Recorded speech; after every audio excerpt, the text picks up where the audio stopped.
പാവം അനുമോൾ. എല്ലാവരും കിടക്കാൻ പോയപ്പോൾ അനുമോളുടെ പ്ലാച്ചിയെ തപ്പിക്കൊണ്ട് നടക്കുകയായിരുന്നു. ആ വീട്ടിൽ ഇനി ഒരു സ്ഥലം പോലും അനുമോൾ തപ്പാൻ ബാക്കിയില്ല. ഒരുപാട് നേരമാണ് അനുമോൾ എല്ലാ മുക്കിലും മൂലയിലും അതിനെ തപ്പിക്കൊണ്ടിരുന്നത്. അവിടെയുണ്ടായിരുന്ന ഹൗസ്മേറ്റ്സിനോടും ചോദിച്ചു, നിങ്ങളാരെങ്കിലും എൻ്റെ ഡോളിനെ കണ്ടോ എന്ന്. എന്നാൽ ആരും ഇല്ല എന്ന് തന്നെയായിരുന്നു പറഞ്ഞത്. അങ്ങനെ എല്ലായിടത്തും തപ്പിയ ശേഷം വളരെ വിഷമത്തിൽ അനുമോൾ കട്ടിലിൽ കിടന്ന് കുറേ കരഞ്ഞു.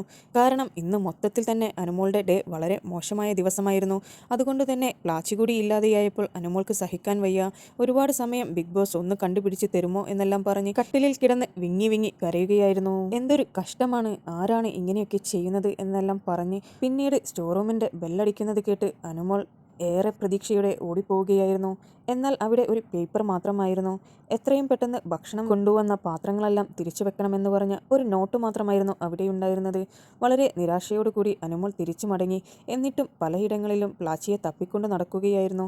നെവിൻ ഒരുപാട് പ്രാവശ്യം അനുമോളെ സമാധാനിപ്പിച്ചു. നീ വിഷമിക്കണ്ട, അത് കിട്ടും. ഒരു പക്ഷേ ആരുടെയെങ്കിലും കയ്യിൽ പെട്ടിട്ടുണ്ടെങ്കിൽ അത് നിനക്ക് തീർച്ചയായും കിട്ടും. എന്തായാലും ഞാൻ അത് കണ്ടിട്ടില്ല എന്ന് പറഞ്ഞു. ബിഗ് ബോസ് ഒരു പക്ഷേ സ്ലോ മോഷനിൽ വീഡിയോസ് എല്ലാം റിവൈസ് ചെയ്ത് നോക്കുമ്പോൾ ആരാണ് നിന്റെ അടുത്തുനിന്ന് ആ സാധനം എടുത്തത് എന്നുള്ളത് തീർച്ചയായും കാണിക്കുമെന്ന് പറഞ്ഞു. അങ്ങനെ പ്ലാച്ചിയില്ലാതെ വളരെയധികം വിഷമത്തിലായിരുന്നു അനുമോൾ.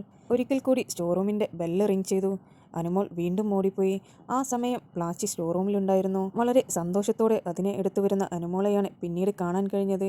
നെവിനോട് പറഞ്ഞു ഇത് കയ്യിൽ കിട്ടിയെന്ന്. അപ്പോൾ ഹൗസ്മേറ്റ്സിൽ ആരെങ്കിലും എടുത്ത് കൊണ്ടുപോയപ്പോൾ ബിഗ് ബോസ് അവിടെ വാങ്ങി വെച്ചതായിരിക്കും. എന്തിനാണ് ഇങ്ങനെയെല്ലാം ചെയ്യുന്നത്? ഞാനിവിടെ ആരുടെയെങ്കിലും സാധനങ്ങൾ എടുക്കാറുണ്ടോ? എന്നോട് ചോദിക്കാതെ എൻ്റെ പ്ലാച്ചിയെ കൊണ്ടുപോയത് ആരായിരിക്കും എന്നാണ് അനുമോൾ ചോദിച്ചിരിക്കുന്നത്. എന്തായാലും അനുമോൾക്ക് പ്ലാച്ചിയെ കിട്ടിയതിൽ വളരെയധികം സന്തോഷമുണ്ട്. നിങ്ങൾക്ക് ബിബിയുടെ അപ്ഡേറ്റ്സ് അറിയുവാൻ താല്പര്യമുണ്ടെങ്കിൽ എൻ്റെ ചാനൽ സബ്സ്ക്രൈബ് ചെയ്ത് സപ്പോർട്ട് ചെയ്യുക.